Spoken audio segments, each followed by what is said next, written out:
Kung makapagsasalita itong lupang aking tinatapakan, ilalahad niya ang kwento ng aking mga pangarap, paghihirap at tagumpay.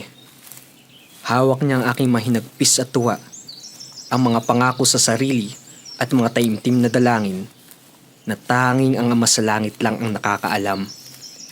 Dito, sa lupang ito, nakatanim, nag-ugat at nagbunga ang aking pamilya. At sa darating na panahon, sa aking paglisan, ang lupa at mga kwentong hawak nito ang magsisilbing pamanang magbubuklod sa aking mga naiwan.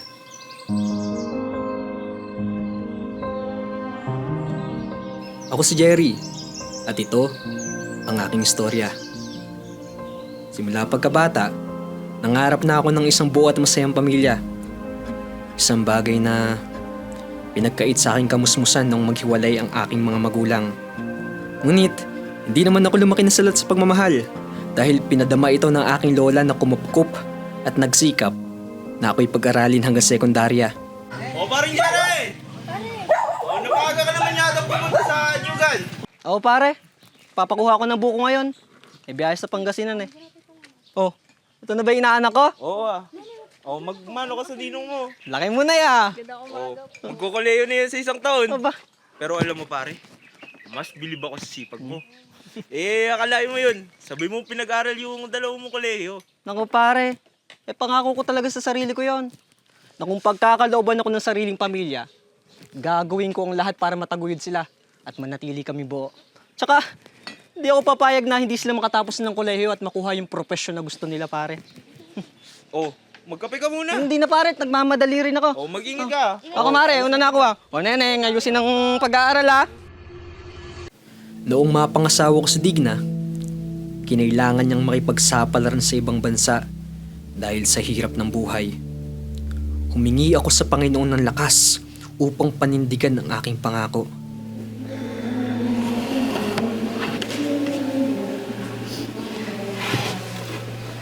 Mahal, alam kong ayaw mo kong umalis pero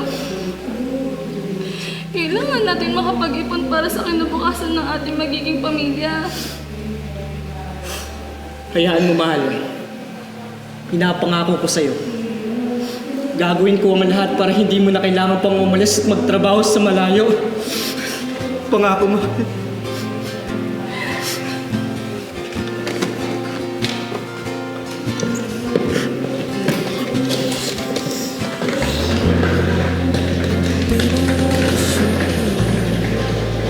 Right next to me, I would never break this promise until the day you say another, 'cause you found another.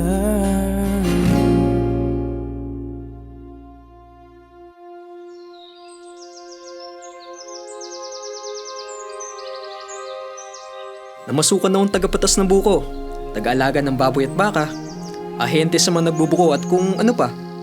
Hanggang sa nakisama ako sa lupa ng aking kapatid upang magtanim at mag-alaga ng sarili namin nyugan.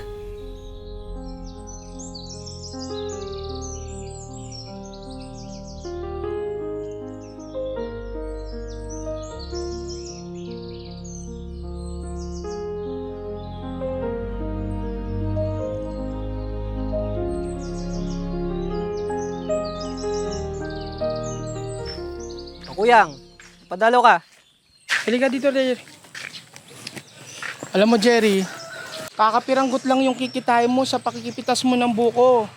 Ang mas maganda, tayo nang magtanim at mag-ani para sa atin na yung kita. Total naman, ahente ka na ng mga negosyante sa ibang probinsya. Malaki ang tinamnan naming lupain. Linisan mo lang yung parting kaya mong linisan para makatanim ka na rin. Sige, Kuyang. Salamat. Kung maagang makakaipon, mas maagang makawi si Mrs. Yan. Sige, mauna na garod ako, Jerry. Ayun ka, Kuyang.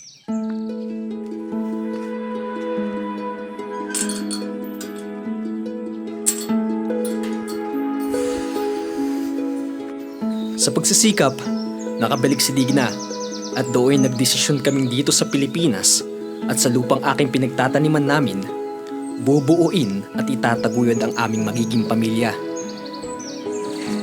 Mahal, kain mo na. Alam mo, mahal, napakaswerte natin sa lupa na ito.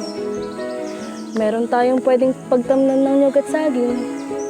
Kahit papano ay naitataguyod natin ang pang-araw-araw at nakakaipon din tayo.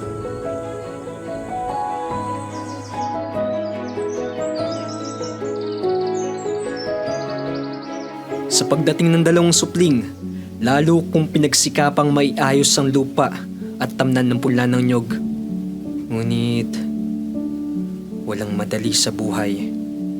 Di kalaunay, nalaman namin na nakatitulo sa iba ang aping lupang taniman at lahat ng aming pinagsikapan ay maaring mawala na ganun na lamang. Jerry! Jerry! O Kuyang, madali ka. Naku, nalintikan na. May titulo pala yung lupang pinagtatamnan natin. Kuyang? Paano yun? Papalayasin na ba tayo dito? Paano yung mga tanim ko? Yung kabuhayan natin? Hindi ko alam. Basta handa mo yung sarili mo. Sana mo pwedeng mangyari. Paano yung gagawin natin? Magtatanong ako. Pabalitaan na lang kita. Muna na ako, Jerry. Kay Kuyang.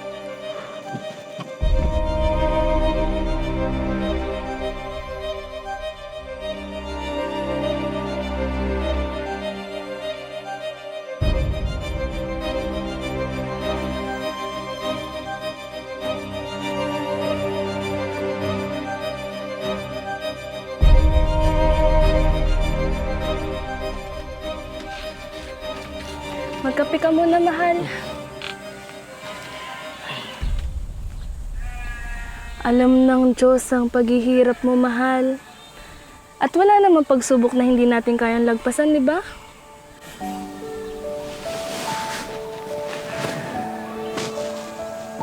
Tama ang aking asawa. Di kalaunay binigyan ako ng Diyos na mabubuting tao mula sa Department of Agrarian Reform sa probinsya ng Aurora na tumulong sa amin ng aking kapatid upang mailipat ang titulo ng lupang aming pinagpaguran. Tao po. Tao po.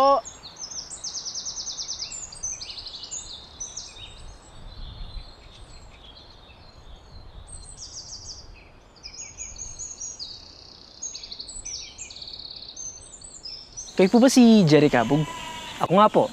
Sino po sila? Ay, mula pa kami sa Dara Aurora. Ay, hello po sir. Department of Agrarian Reform po. Narito po kami para tulungan kayo sa titulo ng lupang pinagtatamnan ninyo. Eh ngayon pa lang po sir, nagpapasalamat na po ako sa inyo. Tuloy po tayo sir. Sige Pasok po. po kayo. Sige po. Tara po.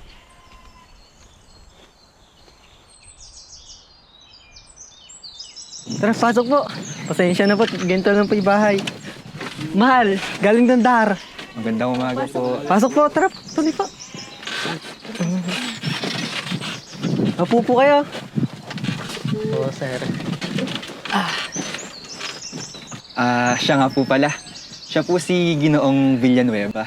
Siya po yung may-ari ng lupa at voluntaryo niya pong ibinebenta sa inyo yung lupa upang makapagpatuloy po kayo sa pagtatanim doon. Magandang umaga po. Napag-usapan na po namin yung patungkol po dyan. Wala na po kayong dapat intindihin pa. Naku po, sir. Maraming salamat po. Napakabuti niyo pong tao. Salamat po.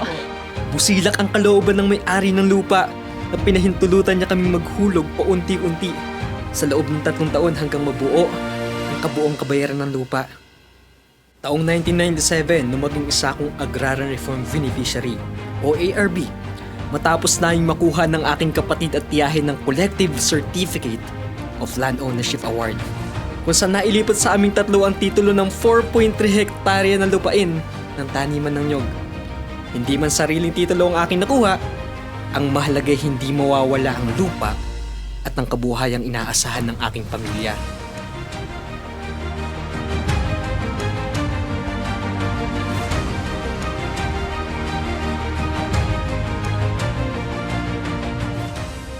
Hindi ako makapaniwala, mahal. Na sa atin na ang lupang taniman. hindi na tayo mapaalis dito at mawalan ng kabuhayan.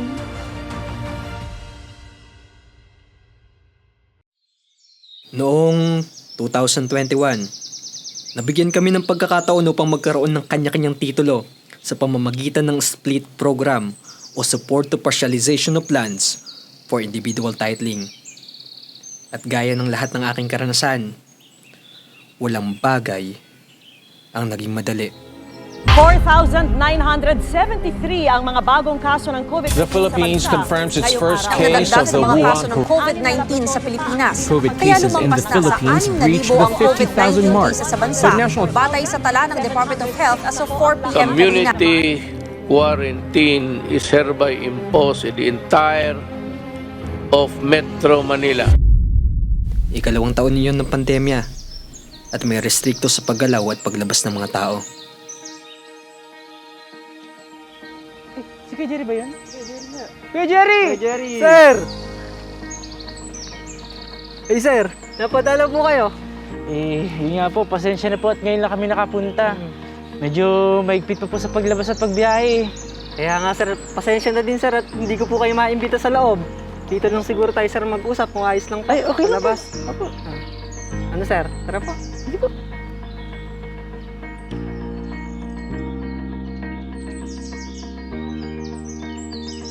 Bali sir, ipaliwanag lang po namin yung magiging proseso natin sa split. Wag po kayo mag-alala at wala po kayong gagastusin. Bali, sagot po lahat ng project yung magiging gastos, pati po yung pagsusukat ng lupa.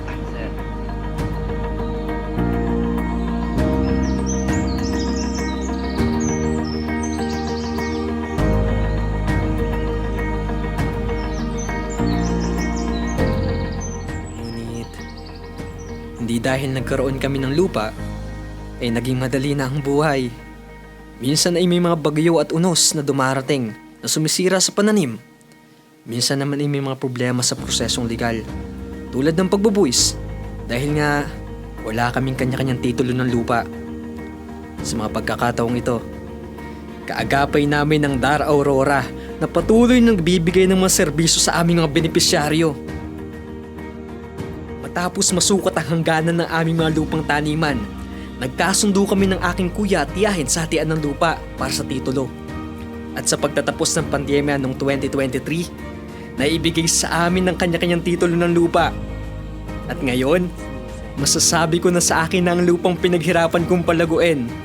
Meron na akong katiyakan na sa aking pagtanda, ang mga kwento at pagsisikap sa lupang ito ay mapapamana ko sa aking mga anak.